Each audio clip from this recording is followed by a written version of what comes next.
Assalamu alaikum wa rahmatullahi wa barakatuh. On this Independence Day, we gather here to celebrate our freedom.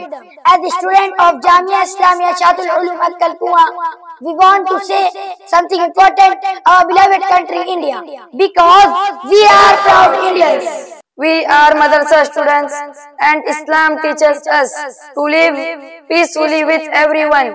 We want India to be a peaceful nation because we are proud Indians. Knowledge is very important to us. We will study hard and pursue education to make India a strong and prosperous country because we are proud Indians. Islam teaches us to always be honest and truthful.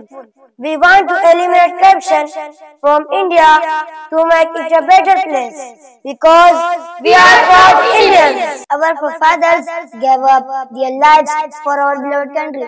If India needs us in the future, we are ready to defend it because we are proud Indians.